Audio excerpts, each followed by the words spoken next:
Merci à tous merci déjà aux organisateurs pour cette invitation. Merci à tous d'être présents.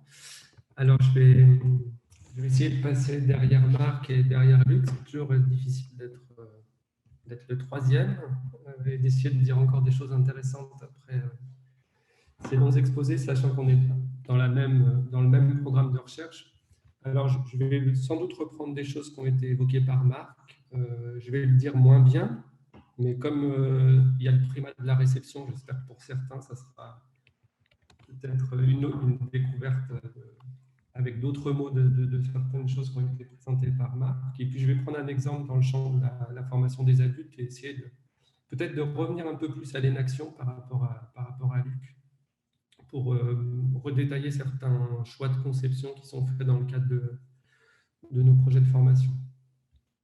Alors, je vais commencer par des choses qui sont très connues, hein. Tout d'abord, notre travail s'inscrit vraiment dans le cadre du développement du paradigme de l'inaction, avec cette idée qu'il y a une continuité dans la thèse de l'inaction qui peut partir de la biologie, se préoccuper de la cognition, mais aussi se préoccuper du social, avec ces schémas-là que je reprends de Tom Froese qui présente un peu cette continuité du paradigme de l'inaction. Mais surtout, on part du paradigme de l'inaction pour proposer un programme de recherche sur l'activité comme inaction et expérience. Donc, on fait une distinction assez forte entre paradigme et programme de recherche, ce qui me semble important de pointer ici parce que ça permet de comprendre un peu la manière dont on mobilise la notion d'inaction, à quel moment on la mobilise, et d'une certaine manière, à quel moment on mobilise également d'autres auteurs pour les pistes analytiques qu'on peut développer, notamment dans le cadre de nos travaux. Alors, j'ai tenté une définition un peu simple de ces notions de paradigme et de programme de recherche, hein, en reprenant notamment les travaux et les propositions de Jacques Theroux qui travaille avec nous et qui a développé le programme de recherche dans lequel on s'inscrit. Il définit un paradigme de manière assez simple. Il dit que c'est une proposition non triviale apportant des solutions à des problèmes importants et insolvables dans d'autres paradigmes. Alors, on voit très bien l'inaction par rapport au paradigme cognitiviste, hein, par exemple, et une proposition suffisamment ouverte pour déboucher sur une multiplicité d'études, de recherches et de programmes.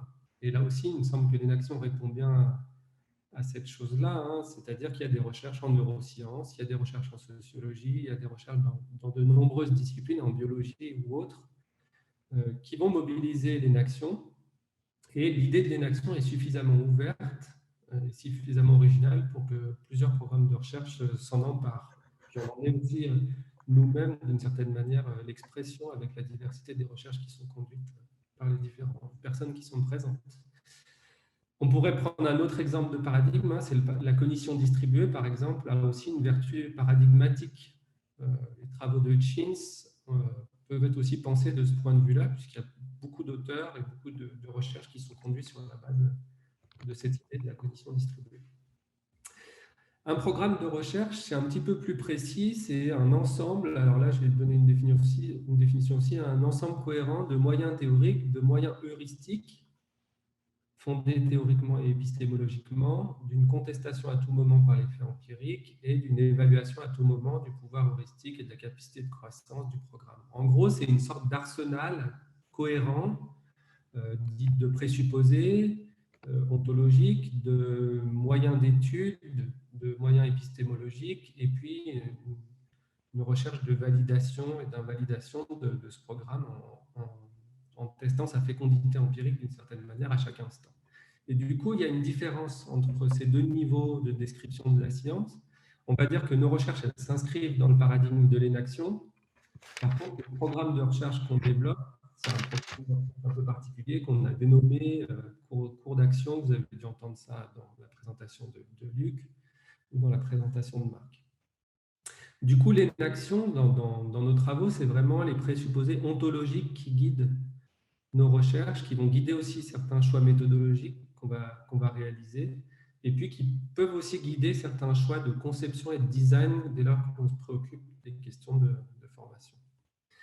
Et donc, de prendre le concept d'activité comme unité d'analyse pertinente pour analyser des pratiques sociales données.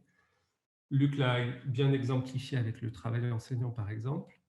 Et notre proposition, dans le cadre de nos recherches, c'est d'essayer d'avoir une approche inactive de ce concept d'activité, très différent, par exemple, de la notion d'activité dans les théories de l'activité qu'on connaît bien au niveau international. Alors, pourquoi l'activité, on y prête beaucoup d'attention? C'est parce que déjà, ça nous paraît être un niveau d'analyse pertinent pour la formation. Ça a été très bien démontré par Luc juste avant dans sa présentation. C'est-à-dire qu'on s'intéresse du coup au travail réel, notamment des enseignants, mais d'autres formateurs ou d'autres professionnels. Et puis, ça permet, notamment quand on réfléchit à la formation, de ne pas rester au niveau des processus d'apprentissage ou au niveau des processus cognitifs, mais de se préoccuper aussi de la question du contenu, c'est-à-dire à quoi on forme nos professionnels et pas simplement sur, par exemple, des enjeux, si on prend d'autres approches, de motivation intrinsèque, extrinsèque ou autre, qui seraient plus de l'ordre des processus qui facilitent ou non l'apprentissage. Donc, pour nous, le niveau d'analyse, prendre l'activité comme niveau d'analyse en termes de formation, ça a ce double intérêt-là, de s'approcher du travail réel, mais aussi de ne pas se limiter à des processus, mais à s'interroger aussi sur le contenu de la formation. Et on pourrait dire aussi que c'est un niveau d'analyse pertinent plus généralement pour les sciences cognitives, même si c'est le programme du prochain séminaire, les sciences cognitives, mais l'hypothèse qu'on fait dans notre programme, c'est de dire que finalement, la cognition, elle se fait dans les pratiques. Les pratiques, ce n'est pas le contexte des processus cognitifs, mais c'est plutôt un constituant même des processus cognitifs. C'est ce que j'ai essayé de montrer un peu dans le schéma qui est à droite, en reprenant un peu une idée de sablier. C'est-à-dire que pour nous, l'unité d'analyse de l'activité, elle se situe au milieu de toutes ces autres notions et elle nous permet finalement une approche un peu plus holistique, un peu plus située, plus radicalement située des processus cognitifs, en considérant que la cognition se joue dans l'activité finalement, dans les pratiques, et pas simplement dans des situations abstraites ou de cognition désincarnée d'une certaine manière. Ça permet vraiment de prendre au sérieux cette notion de cognition incarnée. Pardon. Alors Marc a présenté ça brillamment la dernière fois, que l'activité humaine, comment on pouvait définir un peu l'activité humaine comme une action ou comme couplage. Donc il y a évidemment toutes les notions clés de l'inaction qui reviennent. L'activité devient une totalité autonome, devient quelque chose d'auto-construit, donc il y a une forme d'autonomie, et aussi de quelque chose de vulnérable. C'est-à-dire que l'activité, elle est toujours, d'une certaine manière, en mouvement par une vulnérabilité fondamentale. C'est une totalité incarnée et incorporée. Évidemment, ça, je ne reviens pas là-dessus, vous devez tous connaître très bien ça. L'activité est radicalement située dans un environnement spatial, temporel, matériel, culturel. Voilà. Et peut-être le point un peu particulier dans notre approche, c'est aussi de considérer, en reprenant la notion de sense-making et en l'élargissant peut-être un petit peu, en allant plus loin vers des théories sémiotiques, que l'activité est un processus permanent de création et d'attribution de signification, qui va être un point important dans le cadre de nos méthodologies. Je ne vais plus avoir de batterie maintenant, tout va bien. Alors, je vais assez vite sur ces points qui ont déjà été présentés par Marc aussi, mais c'est pour revenir peut-être sur des différences ou des discussions qui ont eu lieu la semaine dernière aussi. On considère aussi que l'activité, elle est vécue, donc qu'elle donne lieu à une modalité de conscience particulière et qui est à l'origine du point de vue en première personne. Alors, on pourrait discuter, je pense, pendant des heures de la notion de première personne et troisième personne, qui n'est pas toujours très claire et facile à aborder dans le cadre de l'inaction. Est-ce que c'est le point de vue en première personne? Est-ce que c'est des données en première personne? Est-ce que c'est toujours très délicat dans le cadre de cette approche? En tout cas, on considère dans le cadre de nos recherches qu'il y a une conscience préréflexive de surface, une présence à soi, en train d'agir, qui est permanente et qui est l'effet du couplage structurel entre l'acteur et l'environnement. Donc voilà un peu, je reviens un peu sur des choses dites par Marc, mais c'est pour aussi préciser un point, peut-être par rapport à d'autres recherches que vous connaissez dans le cadre de l'Énaction, notamment toutes les approches un peu phénoménologiques qui sont conduites par Petit-Mangin, Depraz ou d'autres chercheurs francophones dans le domaine de l'Énaction. Ce qu'on va rechercher dans nos entretiens d'autoconfrontation, c'est une conscience pré-réflexive de surface, on va dire, par rapport à ce qui est recherché par d'autres chercheurs comme Depraz ou Petit-Mangin, qui vont plutôt utiliser des entretiens d'explicitation et aller en profondeur dans le vécu des gens, alors que nous, on va plutôt rester sur une conscience naturelle, beaucoup plus spontanée, d'une certaine manière, dans le cadre de nos entretiens. Et donc, on fait quand même, dans le cadre de nos recherches, une petite distinction entre ce qu'on appelle le pré-réflexif et ce qu'on appelle le pré-réfléchi, qu'on retrouve chez Vermeersch, qu'on retrouve dans les approches phénoménologiques qui mobilisent plus Husserl que Sartre. Dans notre cas, c'est plutôt Sartre qu'on mobilise. Et donc, on fait vraiment une différence entre ces deux notions-là. Peut-être on pourrait revenir dessus plus tard, mais il me semblait que c'était intéressant de le dire parce que la nuance et la traduction n'est peut-être pas évidente. Mais il y a quand même une différence entre ces deux entrées-là, en tout cas entre ces deux conceptions-là.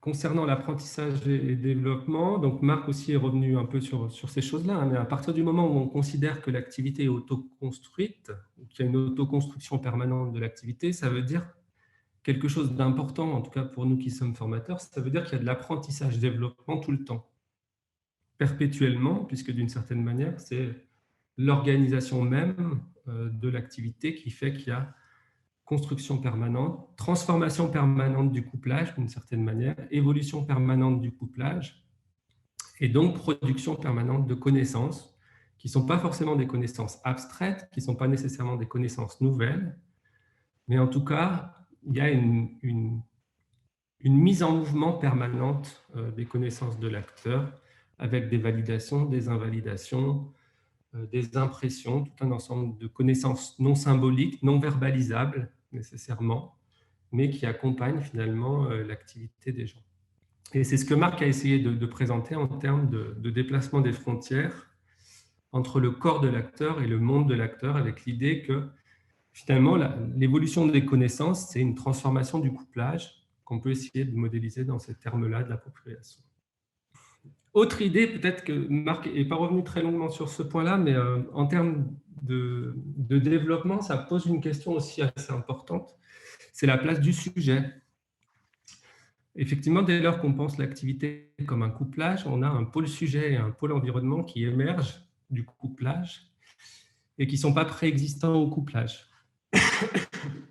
Alors j'illustre ça souvent avec cette petite vidéo qui... je vais couper le son, il n'y a pas besoin. Qui montre un sujet qui se prend en photo pendant plusieurs années.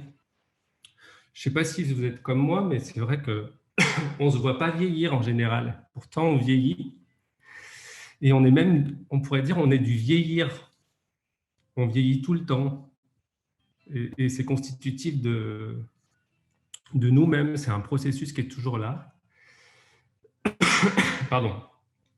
Et souvent, on découvre qu'on vieillit quand on regarde une photo de soi ou que nos enfants grandissent quand on regarde une photo d'eux qui a 1 ou 2 ans. Puis on se rend compte que nos enfants grandissent parce qu'il y a ce processus permanent, silencieux, qui fait que finalement, on vieillit comme ça.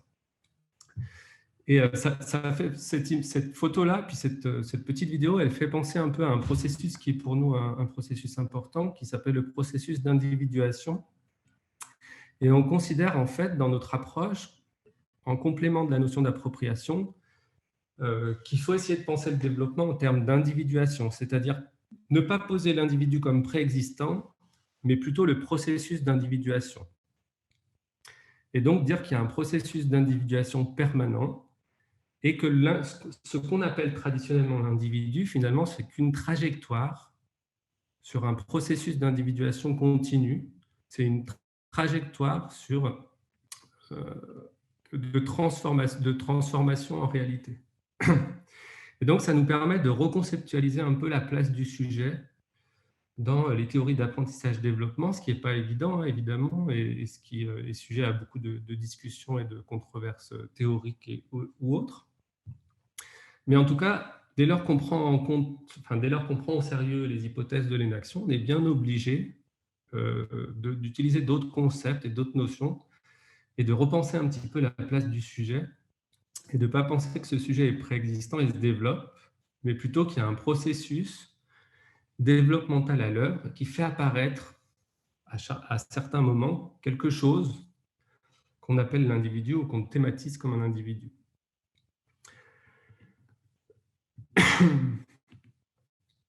Voilà. Je reviens encore, dernier petit rappel sur les choses qui ont été évoquées par Marc. Hein. Il a évoqué évidemment le paradoxe de l'inaction pour la conception de formation, ou pour la conception en général, c'est-à-dire que dès lors qu'on considère que l'activité est en transformation, est autoconstructive, est autonome, ben alors quel est le rôle du formateur dans les transformations de l'activité des apprenants? Et il a bien évoqué le fait que le formateur ne peut agir qu'indirectement, d'une certaine manière, et sur l'environnement des formés, et aussi qu'il y a une sorte de désynchronisation perpétuelle entre le monde propre du formateur et le monde propre des formés, qui est consubstantiel finalement à l'activité éducative et qui est une question centrale dans le cadre de ces métiers-là.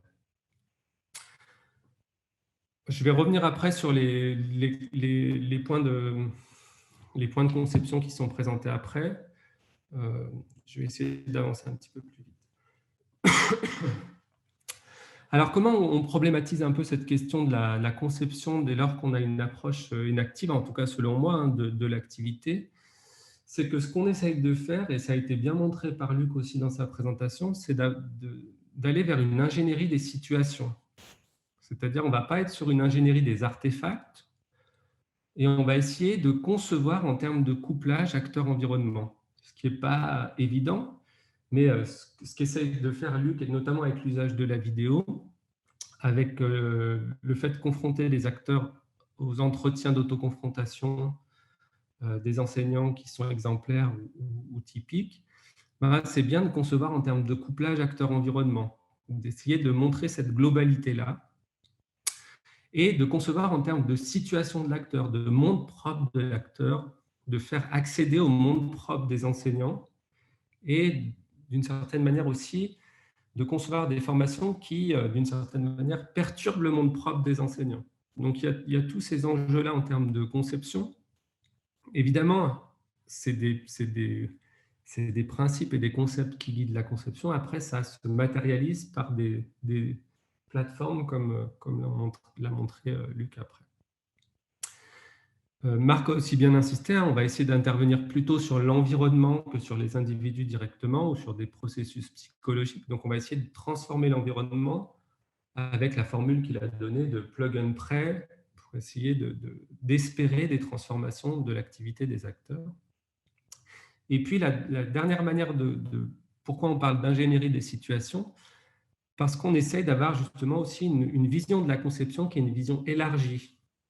On ne va pas essayer de concevoir simplement une plateforme, mais on va essayer de concevoir des situations de formation qui intègrent les plateformes de vidéo-formation. Et donc, on va passer d'une ingénierie des artefacts à une ingénierie des situations, au sens plus large du terme, pour essayer d'englober l'ensemble des problématiques des situations de formation. Et là, ça a aussi été bien montré par Luc, quand il a évoqué à la fin le fait qu'il fallait prendre en compte les dimensions organisationnelles dans le cadre de la formation des cadres de l'éducation nationale et qu'on ne pouvait pas simplement se préoccuper de concevoir des ressources vidéo pour leur formation.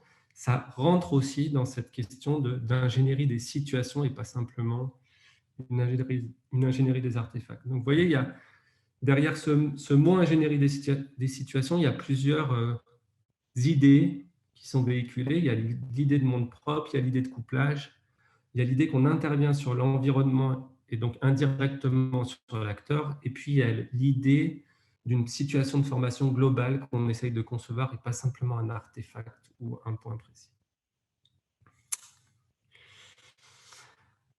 il y a également aussi deux conceptions qui ont été un petit peu présentées par Marc et exemplifiées aussi par Luc. Dans nos travaux, il me semble qu'on peut avoir une conception curriculaire de la formation. C'est un petit peu ce qui a été montré par Luc, hein. C'est-à-dire que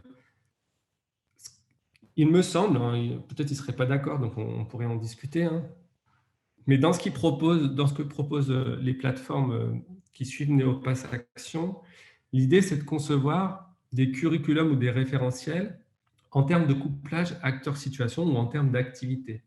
Mais il y a quand même l'idée d'un curriculum, d'une progressivité, hein, d'une appropriation progressive de dimensions typiques du métier qui font qu'il y a une logique curriculaire dans la manière dont sont conçues ces ressources. Donc on va essayer de concevoir des curriculums de couplage acteur-situation, des curriculums de situations typiques, d'expériences typiques, avec l'idée d'une progressivité dans la manière dont on va confronter les jeunes enseignants ou les jeunes cadres à certaines ressources en fonction de leur trajectoire professionnelle. Et puis, parallèlement à ça, et c'est ce que je vais essayer de vous montrer moi rapidement, on a parfois certaines formations qui sont conçues dans des approches qu'on va appeler non curriculaires. C'est-à-dire qu'on ne va pas rechercher une progressivité, mais on va rechercher une perturbation massive du couplage pour provoquer une transformation massive de l'activité des gens. On pourrait dire en termes de théorie dynamique, on va chercher une transition de phase, une bifurcation massive dans l'activité des gens, avec l'idée de métastabilité qui vous avait été présentée aussi par Marc la semaine dernière.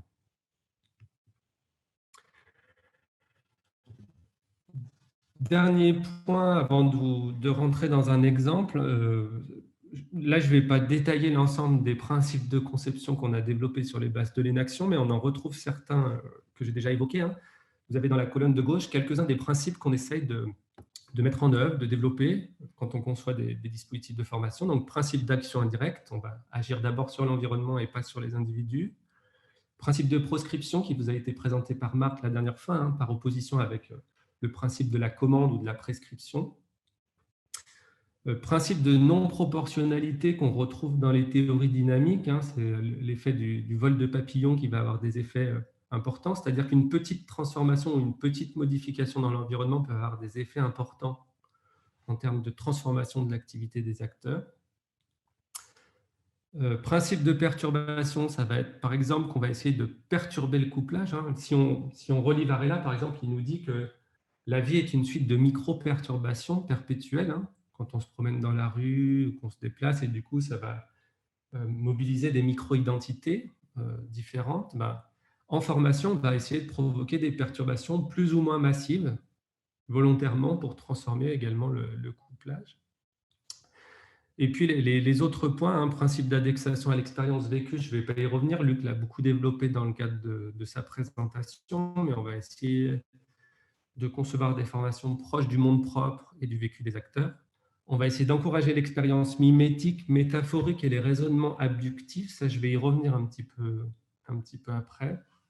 Ou encore des principes d'aide à la typification, à la construction de communautés, d'activités. Je vais y revenir également. Mais on essaye progressivement dans le cadre de nos travaux, on va dire, avec ces exemples de principes que j'ai listés là, hein, qui sont des principes sur lesquels on retravaille perpétuellement. Hein. Ce n'est pas une liste définitive, c'est plutôt une liste, un travail en cours, on va dire. On essaye de préciser un peu à chaque fois nos principes de conception dans chacune des situations qu'on conçoit en termes inactifs et qui nous semblent cohérents d'une certaine manière avec les présupposés qu'on mobilise quand on essaye de parler de l'activité humaine. Je vais passer ce point-là pour aller plus vite. Je vais vous donner un petit exemple de comment on se préoccupe de ces questions de formation dans un domaine particulier qui est la sécurité industrielle et civile. C'est-à-dire, on travaille actuellement avec Simon Flandin, donc, qui travaillait avant avec Luc sur la formation des enseignants et qui travaille maintenant avec moi à Genève sur la formation dans les domaines de la sécurité industrielle et de la sécurité civile. On essaye de mobiliser notamment et de développer cette notion de formation non curriculaire et de formation perturbatrice pour la gestion de crise. Alors, globalement, hein, dans le domaine de la sécurité, Un auteur de référence qui s'appelle Holnagel dit qu'il y a deux paradigmes de la sécurité. Je ne vais pas vous faire l'ensemble de la littérature sur la sécurité, mais globalement, simplement, il dit qu'il y a une sécurité 1, safety 1, et une sécurité 2, safety 2. Et il dit qu'un des premiers paradigmes de la sécurité, la safety 1, c'est un modèle linéaire. On considère que les acteurs sont source des erreurs, et donc il faut normaliser, il faut régler la sécurité, il faut créer des barrières organisationnelles pour éviter les erreurs et éviter l'erreur humaine d'une certaine manière. Cette chose qu'on voit tout de suite dans les journaux dès qu'il y a une catastrophe, on cherche tout de suite l'erreur humaine derrière toute catastrophe. Donc, une première manière de voir la sécurité, c'est renforcer les règles, renforcer les procédures, encourager des comportements sûrs, normaliser d'une certaine manière et préparer avec des règles, des normes et des procédures, se préparer à une crise, à un événement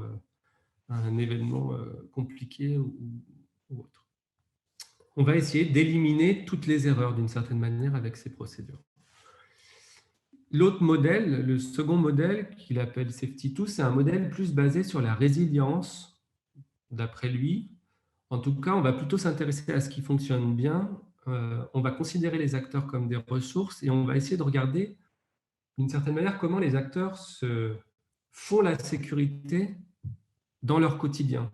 Pas comment elles s'incarnent dans des règles, mais plutôt comment elles s'incarnent dans des pratiques et comment dans leurs pratiques, pour le dire très très vite, les opérateurs gèrent la sécurité à l'interface entre une sécurité qui est réglée, normalisée, procéduralisée et une sécurité qui se joue dans les pratiques quotidiennes, dans les préoccupations quotidiennes, dans la vigilance quotidienne des acteurs des industries à risque ou de la sécurité civile. Et ce qu'on a observé dans une première étude, c'est qu'en réalité, les modèles de formation qui existent dans le domaine de la sécurité et de la formation à la gestion de crise sont principalement basés sur le modèle Safety One, c'est-à-dire sur une vision de la sécurité comme une sécurité réglée, normalisée, procéduralisée, où on va essayer d'éviter au maximum les erreurs humaines. Du coup, on va avoir des formations très curriculaires, des formations basées sur des connaissances, sur des procédures à acquérir et sur des comportements sûrs à avoir. Et on a très peu de formations qui sont pensées en termes d'activité, de résilience, de formation qui aideraient à avoir des capacités de rebond face à des situations imprévues.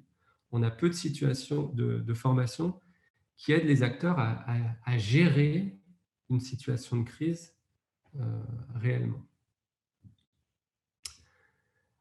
Or, pourtant, on sait que quand on regarde un peu l'historique des catastrophes, alors je vous ai mis deux exemples, il y a l'ouragan Katrina, par exemple, et puis Fukushima Daiichi.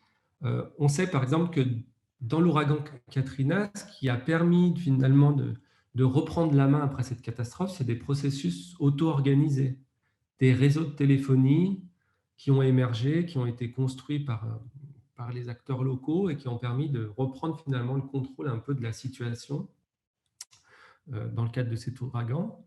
Et puis, si on regarde Fukushima Daiichi, il y a des spécialistes, je pense, dans les gens qui écoutent là. Je ne vais pas rentrer dans le détail de ce qui s'est passé dans cette catastrophe nucléaire, mais elle est assez emblématique d'une situation qu'on va dire imprévue ou impensée, où une vague beaucoup plus haute que la digue qui était prévue, beaucoup plus haute que la barrière physique qui était prévue pour protéger la centrale, va d'une certaine manière mettre hors d'usage tout un ensemble de procédures de secours, de batteries de secours qui sont censées alimenter la centrale.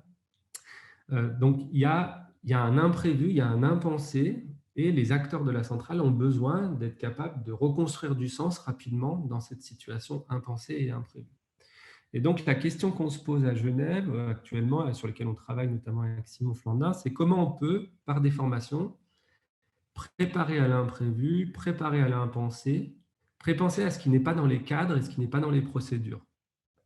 Et aussi aider les gens à rebondir dans une situation où ils vont perdre du sens. Que les opérateurs de la centrale, temporairement, il y a eu une phase de sidération, d'impasse, de perte de sens, qui doit être la moins longue possible pour pouvoir essayer de reprendre la main sur la gestion de la situation de crise. Donc, ce à quoi on s'intéresse, c'est un petit peu ça, c'est cette question qui nous préoccupe. Comment on peut faire que les formations aident à préparer à l'imprévu, à l'impensé, à agir euh, en situation hors cadre et à reconstruire rapidement du sens dans des situations aussi catastrophiques que celle-ci. Et en fait, ce qu'on observe, et on analyse notamment les entraînements et les exercices de crise aujourd'hui qui sont très répandus dans plein de domaines, hein, qui font l'objet de beaucoup d'attention des pouvoirs publics. Et on essaye de voir un petit peu comment ces exercices de crise, à quoi ils préparent finalement. Est-ce qu'ils préparent à l'imprévu ou est-ce qu'ils préparent simplement à l'utilisation de procédures et qui finalement ne nous protègent pas de phase de sidération et ne nous protègent pas dans le cas de réelles gestion de crise ou catastrophe qui pourrait arriver euh, ben, dans le futur ou dans le futur, on va dire. Alors, pour avancer un petit peu avec les gens avec qui on travaille, les professionnels avec qui on travaille, bon, on avance plusieurs pistes. Par exemple, on avance l'idée qu'il faut sans doute que dans les scénarios de conception de ces simulations, il y a quelque chose à voir avec l'imagination productive, c'est-à-dire comment on peut faciliter les processus imaginatifs chez ces professionnels pour que s'ils se retrouvent dans une situation de perte de sens ou de difficulté parce qu'ils n'ont pas les procédures adéquates pour agir face à une situation de crise, ils soient capables malgré tout de construire du sens par des phénomènes d'analogie, par des phénomènes abductifs qui leur permettent finalement de reprendre rapidement une dynamique de construction de signification qui leur permettent d'agir dans la situation. Et donc, on se pose la question de différentes modalités finalement qui peuvent aider à encourager en formation cette imagination productive, ces phénomènes d'analogie et ces processus abductifs, comme notamment le storytelling, comment on peut utiliser le storytelling en formation et les anecdotes pour qu'elles soient porteuses de sens pour les acteurs, comment on peut utiliser les métaphores en formation et est-ce que c'est utile de mobiliser les métaphores et d'aider les acteurs à mobiliser des métaphores dans des situations inconnues, et puis ce fameux engagement mimétique qu'on retrouve dans les situations de simulation. Et puis surtout, on réfléchit également, c'est ce qu'on voit sur la deuxième partie de la diapositive plutôt à droite, c'est on réfléchit avec les concepteurs de ces simulations pour essayer que ces simulations soient plus perturbatrices. Aujourd'hui, d'une certaine manière, dans ces simulations, personne n'est surpris par les scénarios et personne n'est dans une situation inattendue dans ces simulations.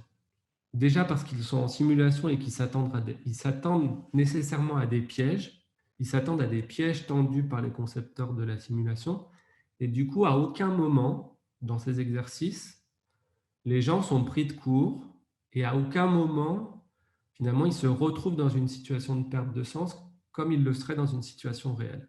Et donc, toute notre réflexion avec Simon Flandin, c'est de dire comment on dose la perturbation en formation pour se rapprocher le plus possible de situations réelles, ou en tout cas de comportements ou d'activités telles qu'elles pourraient avoir lieu en situation réelle. Et donc, on réfléchit dans cette idée de formation non curriculaire à véritablement, d'une certaine manière, bousculer assez fortement les acteurs dans les simulations pour qu'ils se retrouvent dans un mécanisme de construction de signification qui soit inhabituel pour eux et pas dans des procédures, des règles et des attendus comme ils sont actuellement dans les situations de simulation. Alors évidemment, je vais passer un petit peu ça, hein, il y a aussi beaucoup d'autres questions qu'on se pose sur cette question des gestions de crise.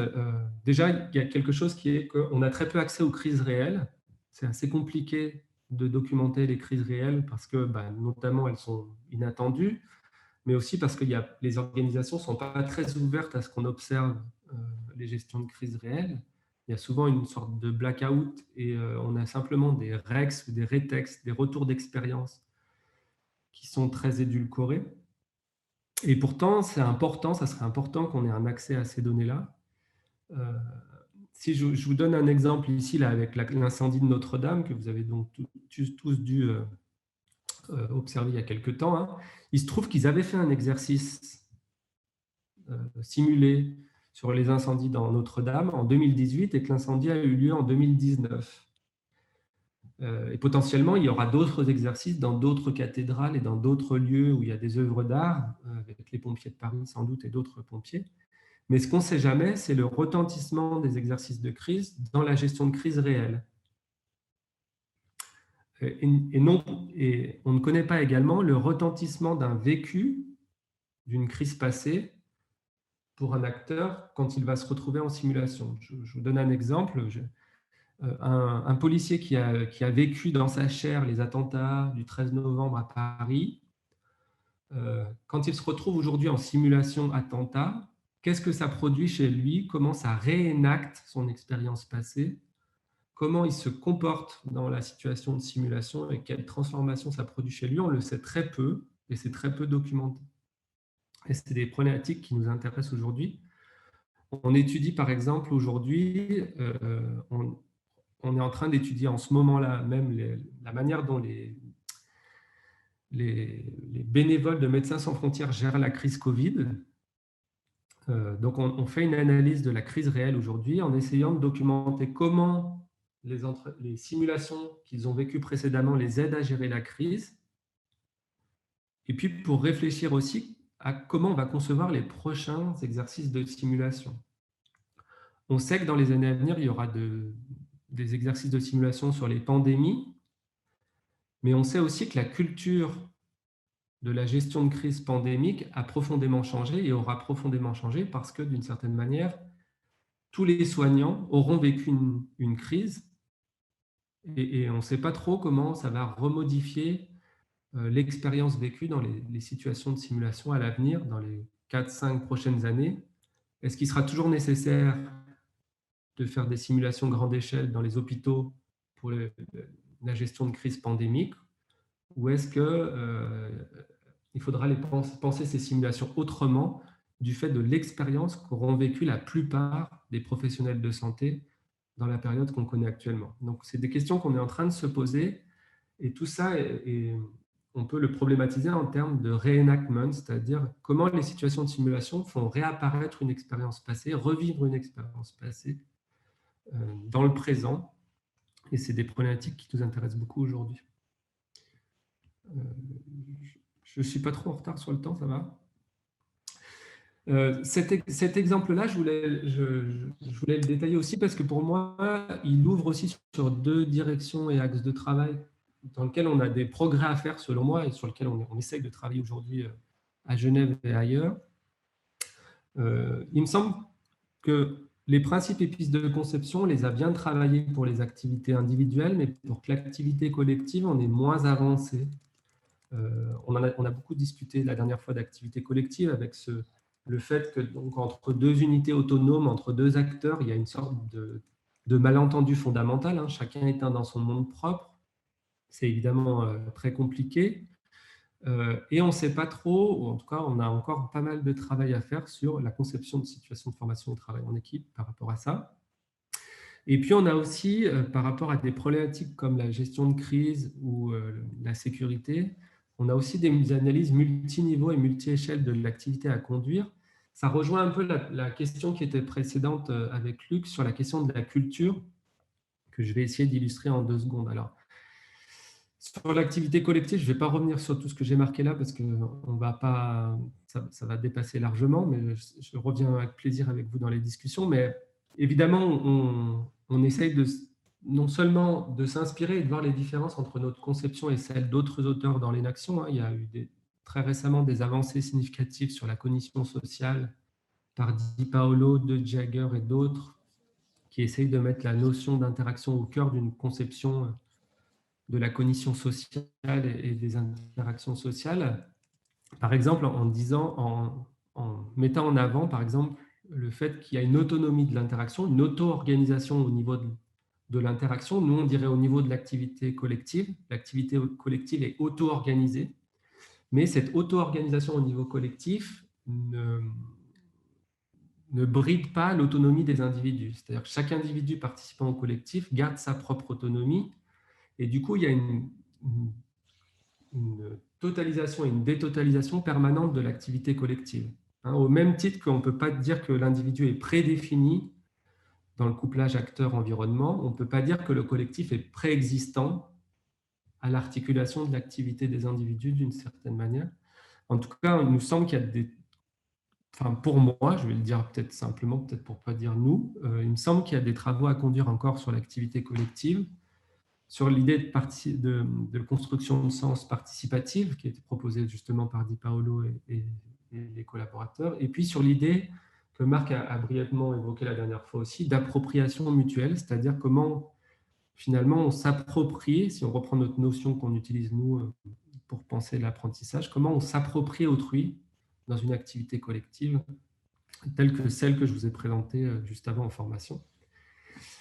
Et puis voilà l'avant-dernière diapo sur cette idée d'analyse multiniveau. Alors, si vous voyez ma souris, hein, ce qu'on analyse traditionnellement dans le cadre de notre programme de recherche, c'est ces deux niveaux-là, l'activité individuelle sociale et l'activité sociale individuelle, comme l'a présenté Marc la semaine dernière.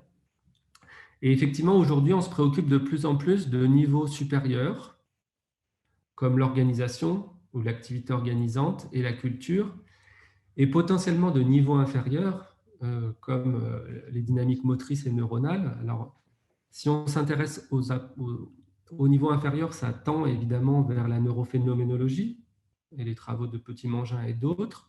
Si on s'intéresse vers les niveaux supérieurs, il y a beaucoup de développement à faire parce qu'il faut essayer de penser la notion d'organisation et la notion de culture en termes d'activité et pas en termes de faits existants, préexistants là aussi.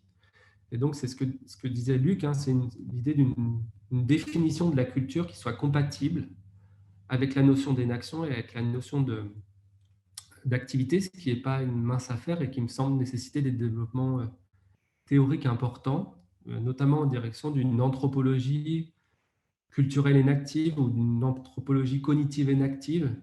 Je ne sais pas comment le formuler dans les termes les plus adéquats, mais en tout cas, il y a sans doute un travail à faire de ce niveau-là. Dans le champ des recherches sur la sécurité, c'est essentiel parce qu'on va tout de suite vers les notions d'organisation, on va tout de suite vers les notions de culture de sécurité, de culture nationale, de culture de métier, qui sont essentielles aussi dans les enjeux de sécurité. Ça, je vous le passe.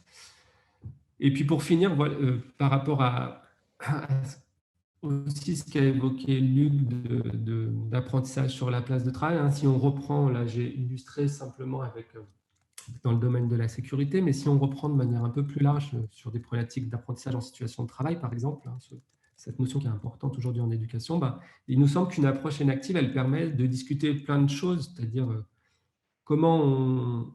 qu'est-ce que ça veut dire workplace, place en français, est-ce que c'est la même chose que situation ou monde propre de l'acteur?